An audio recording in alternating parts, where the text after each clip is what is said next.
So this morning we have been discussing data, and we have been talking about the insights required to secure it, how it is being embedded in the hospitality industry, in the services and everything. But now to make the data lucrative, it's always being used in the trade.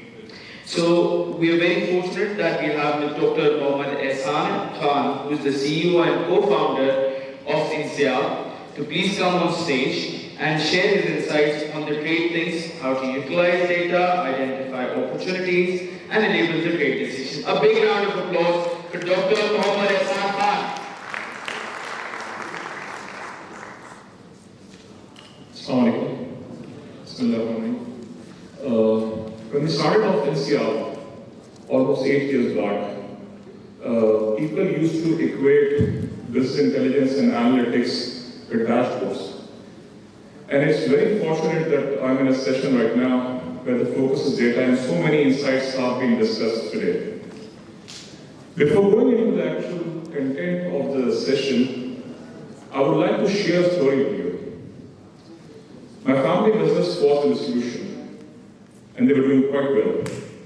Almost 2 decades back, more than that actually, Apple came to Pakistan, and there was an opportunity for my family to become their distributors for this region. My board of directors at that time saw a logo with the bite taken off an apple and said, what's that?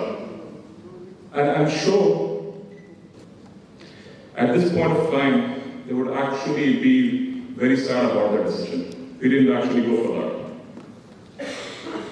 Which takes us to a point about information and how important is information at this stage. If you're given an option of taking a red pill which starts your life at the age of 10 with all the information that you have right now versus a blue pill that gives you $50 million in your account at the age of 45, what would you choose? We did a survey at one of our sessions, and we saw 95% of people were ready to take the red pill. Because with the information that they'll have available at this point, they could have made much more revenue, could have taken much more important decisions. So if you look at it, information and data sits at the center of everything right now. You would have heard about this sentence multiple times. Data is the new one. It's the asset of organization. This is what organizations rely upon at this stage. However, and it's a growing trend right now, there are a lot of countries which are sort of moving inwards. They're focusing on their own products which they want to export. Thus, there is a large need of information. However, what's the situation right now is there are information transparency issues, and SMEs in general don't have access to trade data. Most international exporters face problems related to finding out non-tariff measures. So trade data, if you look at trade data, it's scattered everywhere. And consolidating that is a huge challenge, or was a huge challenge. However, with the invent of big data and digital transformation that's happening right now, there is a high probability of getting and consolidating that data into one place. And that's where we, Inseyab, or our product trade Foresight, really comes into the picture. What we're trying to do now is we are trying to connect traders internationally.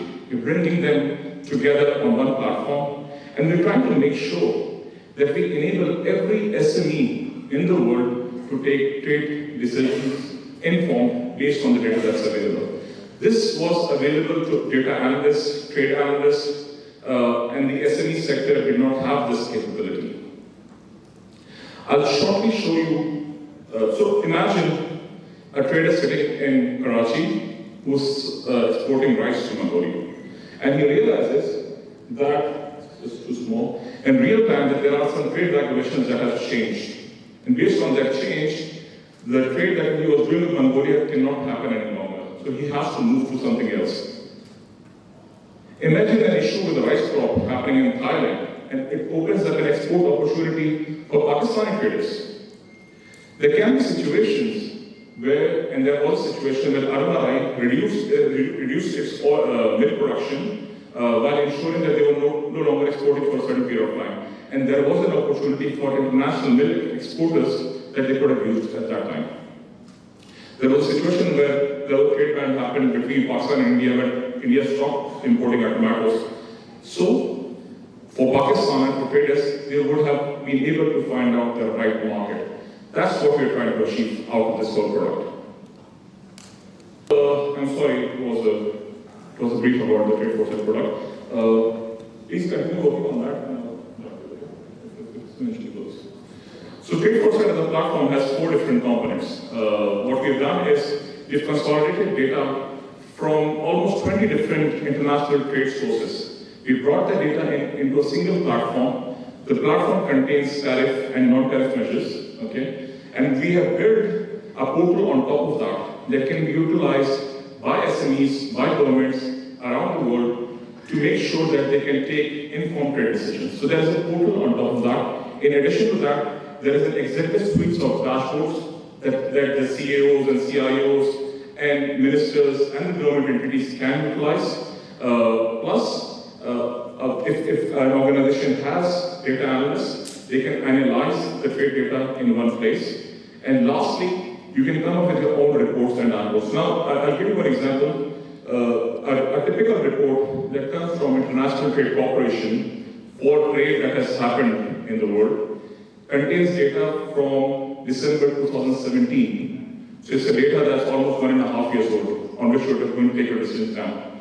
We have the latest data. So the data that we have available is till March 2019. So that's the latest data that has been published. In some cases, we have data updated till yesterday. So you have the most latest trade data available.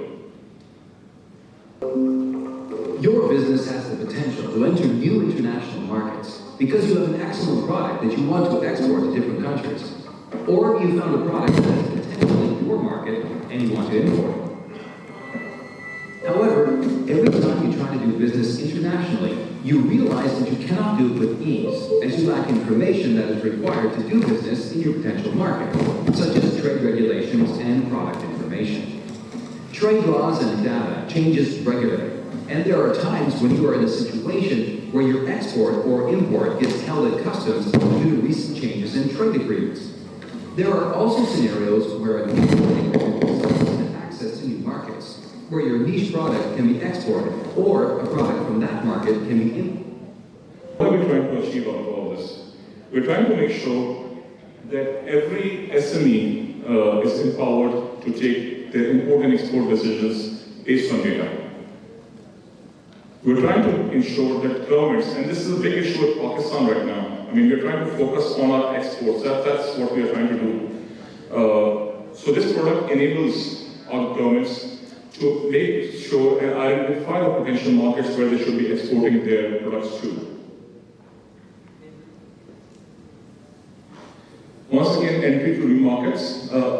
I had a similar session almost a week back, and in that session, a lady from Pakistan came to me and she told me that we have lots of products that we create and produce, but we don't export that at all. So is this product right for us? This product is exactly for those people who have the potential to export, but they can't export right now because they don't know what's happening internationally.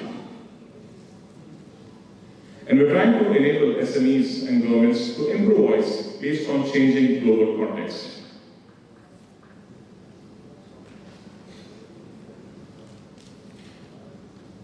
I'll quickly brief you about what the product is all about. So, as the typical application, it has a registration page, you log into the portal. Once you have done that, you can see an entire world view of what trade is happening internationally. So which country is exporting what to where, and what is the potential available overall for that particular country. Once you have analyzed the world view, you can go to a country level view and find out what are the opportunities in that particular country. What is that country actually doing? Such as ease of doing business and other key performance indicators of that particular country. Once the country analysis is done, you move towards an industry analysis and you find out what kind of industries are available internationally. So you move start from country, you move to industry, and then further, you move to sub-industry. So analyzing it to a more granular level. Finally, you come to a product level analysis. So you find out the right kind of products to import or export, depending on what you want to do. These would look like quite complex dashboards, but these are very simplified for a typical SME. However, if he has done this and it's still complex for them, we have created a simple page where he can go and create his own dashboard. He can do this analysis on their own and find out their potential markets. We don't have just trade data, we have data related to every trade agreement that has ever happened internationally. And we have quantified that. So if you want to, if there is a potential to export rice to a particular country, and you don't have a trade agreement with that country, you cannot do that. So we have analyzed that as well. So there are tariff measures and non-tariff measures brought into a single platform. And if it's very complex, we have created a simple page where you say, I am from Pakistan, I want to export rice, show me my most potential markets. And our tool does that for you. So an SME does not have to go through these complex data and complex information and finding out what he needs to do.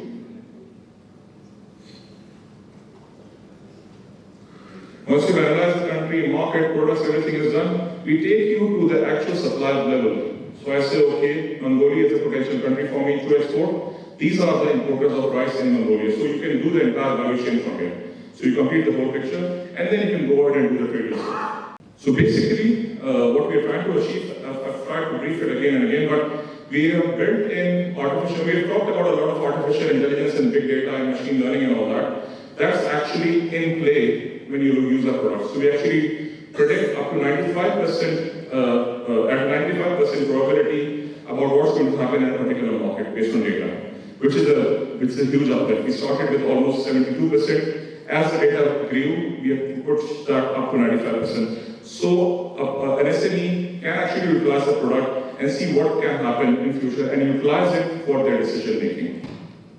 So it's not a technical product if you look at it. The technical part of it is there, but the product required us to bring in consultants, trade consultants, ITC consultants, World Bank consultants to work with us and make sure that these complex KPIs are somehow changed into much more simplistic data that an individual person can understand. So there was a lot of it. Took us almost 1.5 to 2 years to build that. And we are one of the first companies that was able to do that last year. So the ITC is our only competition in this area.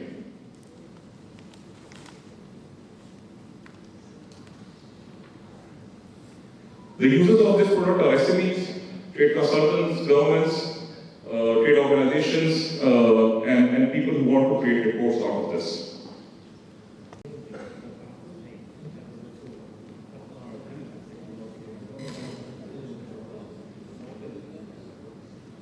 The opportunities and the challenges of this new ecosystem in the digital age, especially in developing countries.